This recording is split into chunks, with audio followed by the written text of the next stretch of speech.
Temple Mount and the 2300-day prophecy. As I was reflecting, a Hego with a prominent horn on its forehead suddenly came from the west across the whole earth without touching the ground. It approached the two-horned ram I had seen standing by the river and rushed towards it with savage force. I saw it attack the ram with furious blows when they met, and break both its horns. It threw the ram, which had not the force to withstand it, to the ground and trampled upon it, and no one could rescue it from its power. The Hego became very powerful, but at the height of its power the great horn was shattered, and in its place came up four others, facing the four winds of heaven. Out of one of them came a little horn, which kept growing towards the south, the east, and the glorious country.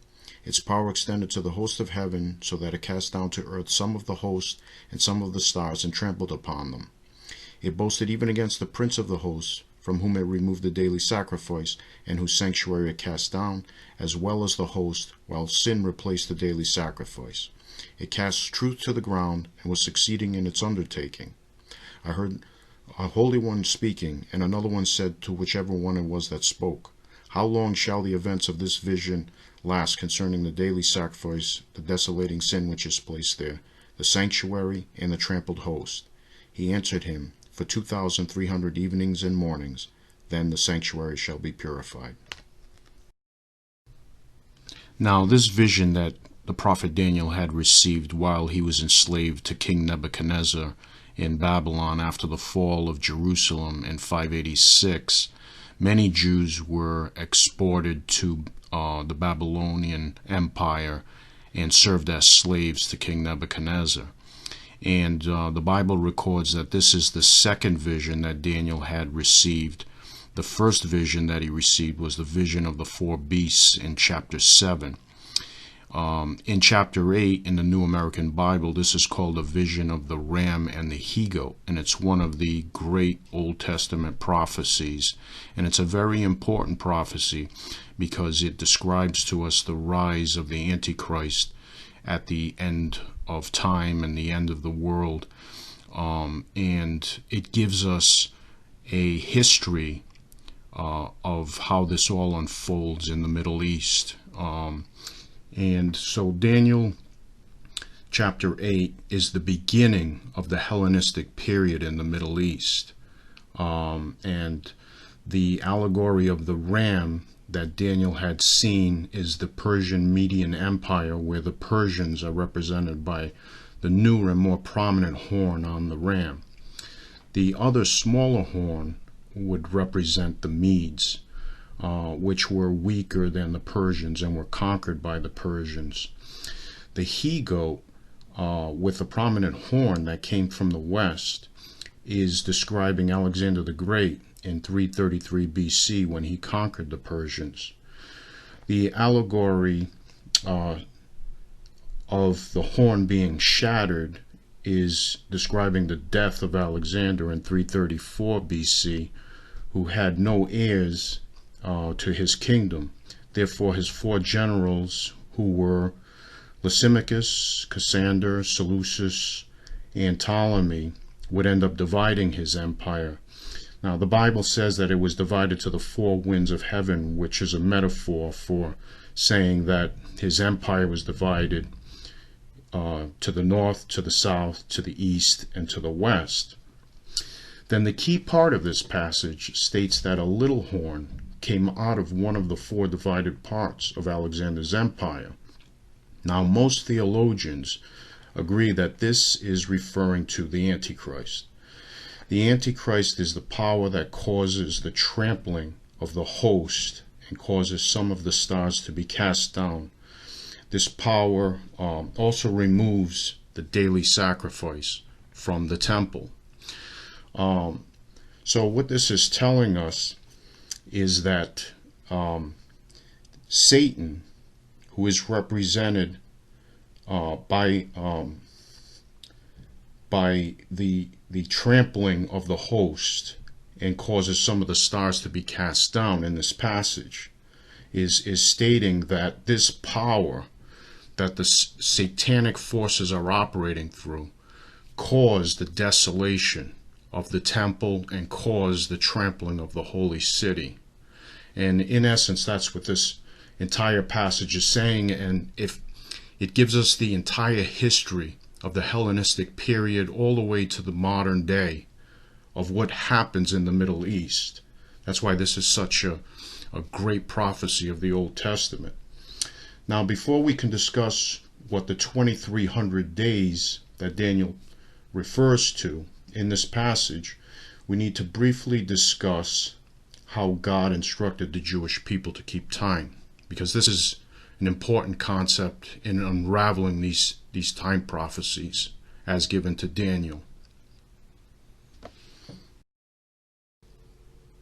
As part of the religious requirements that God gave Moses to communicate to the people, Jews were required to celebrate a feast and make animal sacrifice to the Lord at every new moon. This celebration to the Lord would mark the beginning of every new month of the Jewish year. The book of Numbers records this religious requirement as follows. On the first of each month you shall offer as a holocaust to the Lord 2 bullocks, 1 ram, and 7 unblemished yearling lambs, with 3/10 of an ephah of fine flour mixed with oil as a cereal offering for each bullock. 2/10 of an ephah of fine flour mixed with oil as the cereal offering for each lamb, that the holocaust may be a sweet-smelling oblation to the Lord. Their libation shall be 1/2 of a hin of wine for each bullock, 1/3 of a hin for a ram, and 1/4 of a hin for each lamb. This is the new moon holocaust for every new moon of the year. Moreover, 1 goat shall be sacrificed as a sin offering to the Lord. These are to be offered in addition to the established holocaust and its libation.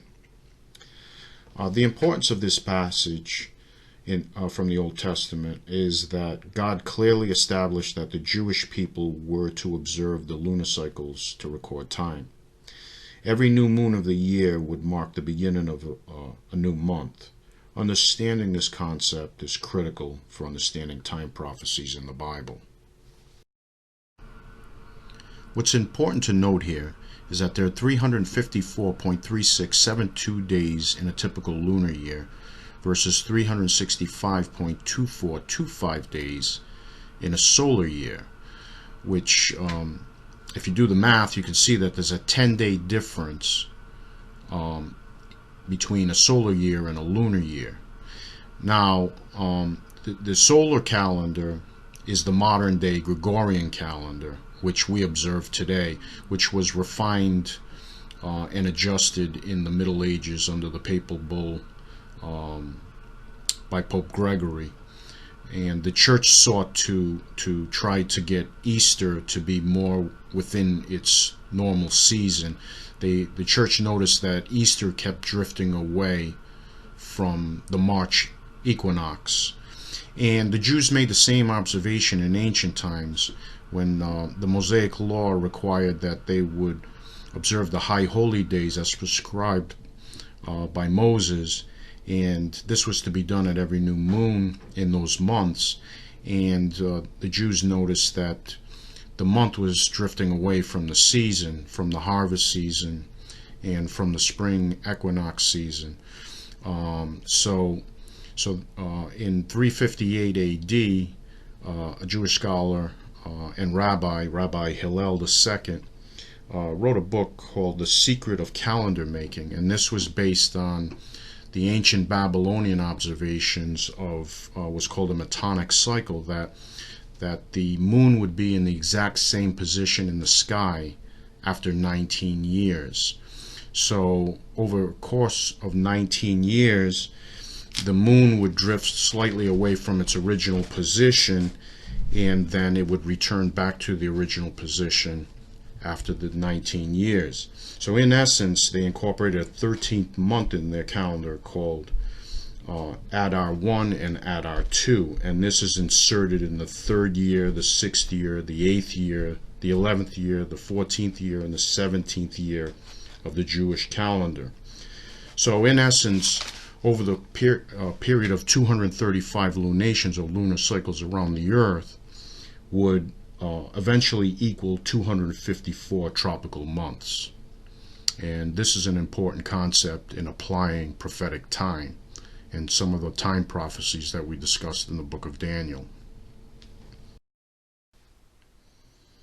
So why is this Metonic cycle important when we're considering the 2300 days referred to in Daniel 8?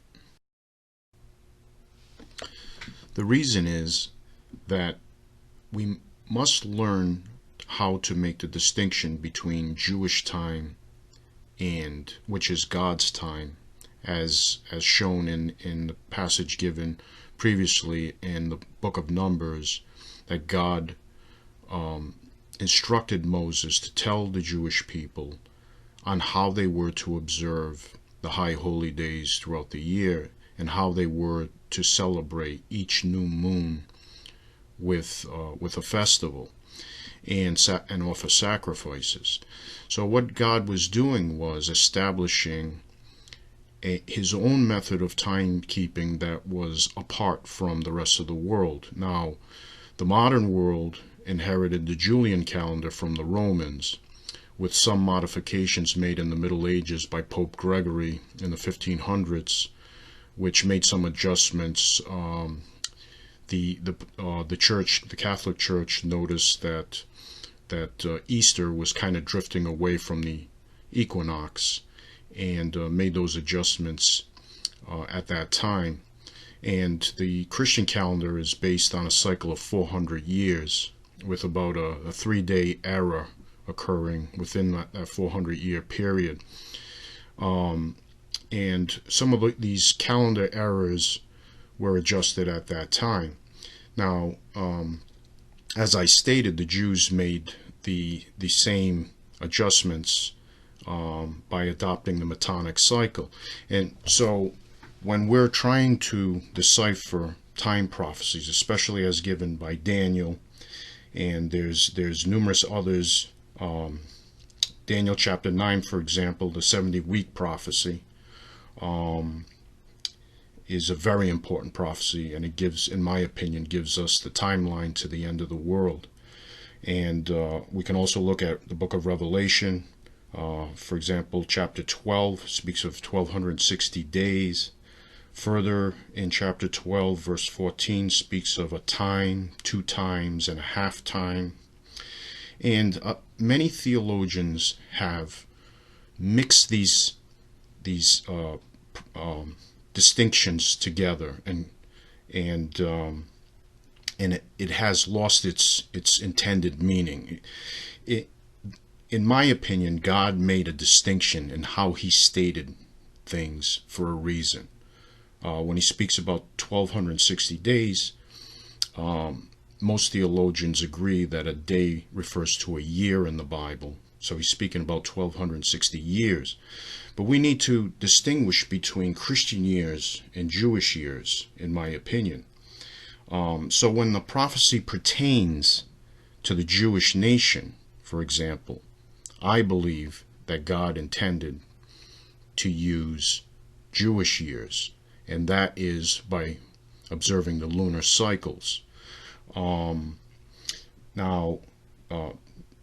For example, Revelation verse 14 speaks of a time, 2 times, and a half time. And this is right after he speaks about the 1260 days. In my opinion, again, he's making a distinction. He's speaking about one time period, but now he's making a distinction in time because he's addressing a different time period within the same context of what he was describing. So, in other words, there are progressions in history that involve the same powers, and God deals with the difference in those time periods by describing the time periods differently. And so this is a very important concept when we try to unravel what God intended. So when we apply what I have just laid out here, we take the time that the vision occurred of the ram and the Hego, and this was Alexander the Great coming from the west, and that occurred in 333 BC. If we add 2300 evenings and mornings, in my opinion, the distinction of evenings and mornings was stated as such because God intended us to say that we need to think about this in terms of solar years. So when we add 2300 to the 333 BC, we come up with 1967. And this was an important year because this is when Israel unified with Jerusalem after the Six-Day War on June 7th, 1967. And, we'll get into how that relates to Daniel 8 very shortly. So the 2300 days is the answer that the angel gave to Daniel as to how long shall the events of this vision last, concerning the daily sacrifice, the desolating sin which is placed there, the sanctuary, and the trampled host. And that's when he said it would be for 2,300 evenings and mornings, then the sanctuary shall be purified. So what he was telling Daniel is after 2,300 solar years from the time that this vision was taking place, which was 333 BC, that the desolation that was to occur would come to an end, and the Jewish people would retake the Temple Mount, and this has occurred, and the temple has not been rebuilt. The Dome of the Rock, the Alaska Mosque, stands on the foundations of the old temple, but Jerusalem and the Holy Temple site is once again under Jewish control. And that's what this prophecy is stating. But in my opinion, there's a deeper meaning to this, that the angel is telling Daniel when the temple would actually be rebuilt. But what we must understand is that it may not be rebuilt in this world. It may be rebuilt in the kingdom of God. So there may actually be a different aspect to this prophecy. We've discussed from the perspective of what it means for us in this world. But there may be a dual meaning where if we apply Jewish years to this prophecy, now Jewish years are quicker or less days than Christian years, so therefore time moves forward more quickly under Jewish time, because Jewish time is observing the lunar cycles, which are 10 days shorter per year than Christian years. And this is an important concept, because if we apply this prophecy in Jewish years, we come up with 2038. And this is theoretical, of course. There's no way to prove that. But it is a possible alternate meaning to what God is saying. But we clearly can see what God intended to tell Daniel through the angel, which was that the Temple Mount would once again be under Jewish control after 2,300 years. And, this is why it is important to understand these distinctions in calendars, because we must apply the correct method of timekeeping for what God is intending to say. Because when it comes to the Jewish people, God has his own method of timekeeping apart from the world. And in my opinion, this is why so many of the time prophecies in the Bible are a mystery to most theologians.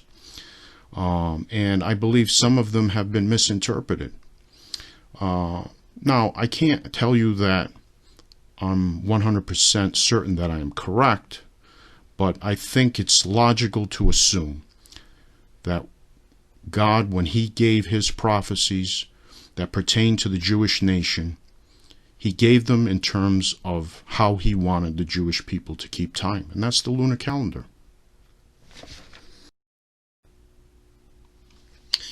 So if you're interested in these prophecies and you want more information, you can visit my website, and you can pick up a copy of my book called Babylon Revealed.